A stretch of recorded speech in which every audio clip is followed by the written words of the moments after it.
fit the different moods, and in my head I kind of had an idea for like what was going to be going on during each of the songs. And then, the very long part that took me like a few weeks, I put text for every single shot in the entire movie explaining what every single shot was going to do. This is kind of my cheap way of storyboarding without having to actually draw things. I just, the team drops down, someone's opening chests, people are going down inside the cave or whatever, people are circling around, someone's bridging across, something, I just had every single shot for the entire movie is all planned out for all 5 minutes or whatever. So, this really helped me, figure out all the shots, all the timing. That way, when I was inside Blender, I could just make sure all the camera shots were, I could be like, oh, that's 75 frames long. So, the shot here will be that, length. And actually, these are the scene numbers, 1, 2, 3, ignore some of those, 4, 5, 6, 7. Those were all the different scenes, and I'll get to that in a moment. Anywho, so, that's how I got started. I laid all these things out. This layer was helping me figure out what scenes required fighting, because those were going to be the hardest ones. Before that, I've never done any fighting animation. I've hardly done any animation of any kind. And I was going to have Nitrox do all the fight animation. And he ended up doing all these scenes. He did almost all the fight animation. I actually ended up doing this final scene between Noxy and Ninja Charlie. But all the other ones were Nitrox. So all these places where you see red, those were areas where I had to make sure to hand off the project to Nitrox for him to animate. I also even laid out like the storm intensity. As hopefully you noticed as the animation went on, like it started out nice and clear, and as it went on, it got stormier and stormier. So this kind of made sure that I was kind of going at a consistent rate, and then it kind of clears back up the end. Anyway, so that was the first step. I think I kind of covered everything there. I'll try to go kind of quickly, so not wasting your time too much. So the next thing I did was, of course, bring all the little characters in and choose my map and everything. So the map I chose was Frostbite. And hold on, I'm trying to. I have my microphone like in front of my keyboards. There we go. Okay, now I can reach my keyboard. What was I saying? Oh, so I chose Frostbite because a few reasons. One of which was the map had a lot of good terrain to work with. A lot of the maps like Onion Ring, there's not that much land and there's not too much I can do. It's just like a few little islands and like one little chunk. This one was nice because it had all the different chunks and had all the different elevations, so I could have people like jumping, camera shots looking up. The other great thing was being a snow place, I could work with like the snow particles and have like this, the blizzard that eventually shows up. So this map is just a really good choice. One thing to kind of point out here was, no one really asked it too much, but when I was kind of working on it at first, people were wondering if I was going to be doing teams or solo or mega. I ended up kind of doing like a hybrid. It's kind of like teams normal mixed with insane with a little bit of mega mixed in as well. So you can kind of I wanted to get like different elements of everything, and I didn't want to do multiple animations. So you get things like the knockback 10 slime ball, which are an insane. Then you get like a lot of normal looking things because there's not crazy enchanted diamond swords everywhere, so it's also kind of normal. But then you get like the death match where the dragon shows up, so it's kind of mega. But then there's only one dragon, so it's kind of like anyway, it was just kind of my own weird hybrid.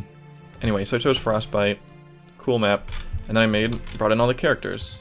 And people were asking about the skins and stuff, so I'll actually go through all these real quick and explain what the different teams were.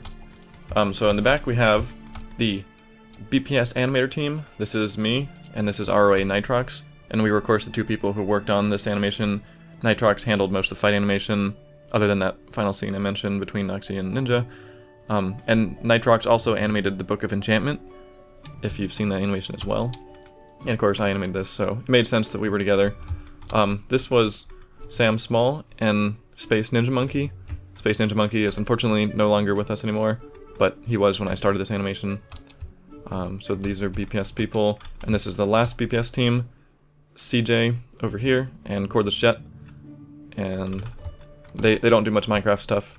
Neither do Sam or Space, but I wanted to keep them in it anyway. And this was like this was only like generic noob kind of team thing.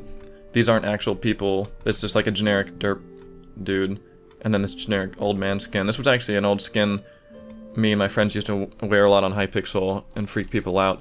The idea is that this is how the actual skin looks. It has the face on the top.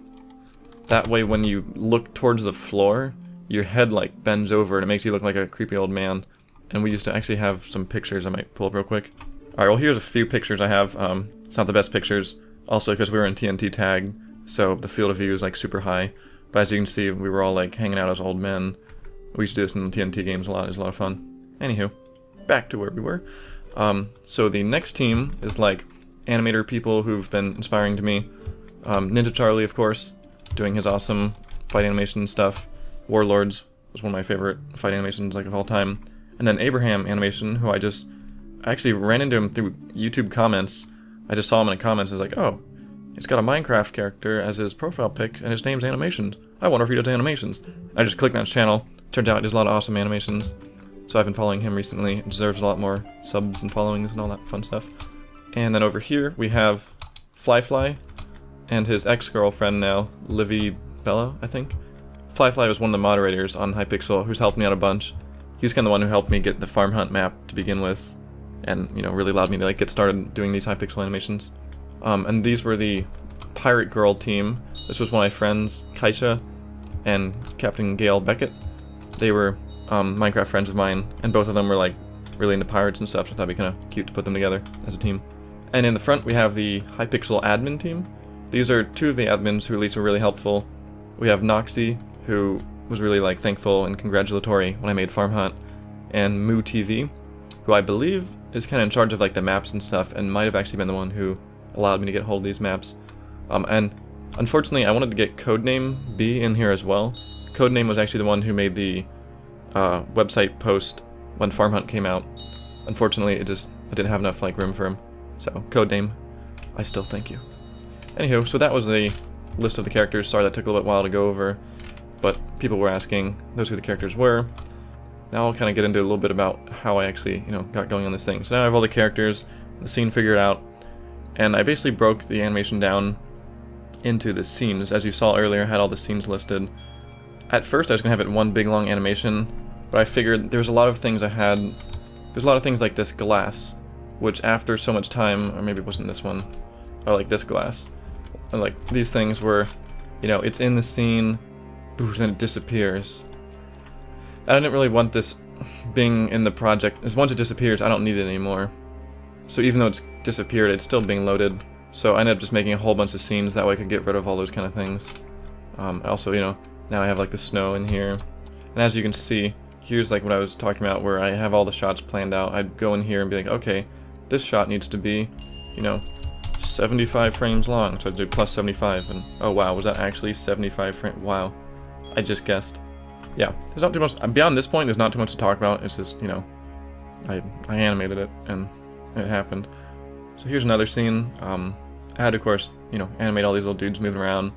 I'm still very new to animation, but I'm like figuring out a lot of new things as I'm going along, and it's an enjoyable process. I'm trying to keep like the speed up, keep it fast-paced, still throw in like, elements of humor, like they're all getting intense. Oh, he's holding chicken. Because I do stuff like that all the time. Like I start fighting, I realize like I'm holding like a potion, and I'm punching people with potions and stuff. This was a scene where, the storm's really starting to pick up. And as you can see, this is where I started. This was also the first time I've ever done cape physics.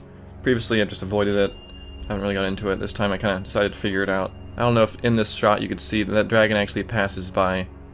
So even though like when that first render's like, oh, there's a dragon right there, it's real obvious, but then, boom, like, you can only just barely see it passing by, which gives it this kind of cool, mysterious quality. So then you kind of like somewhat notice it, but kind of don't. And then of course the Ender Dragon pops up. I find the thing I'm having most trouble with is characters turning around. Like that wasn't the best turnaround.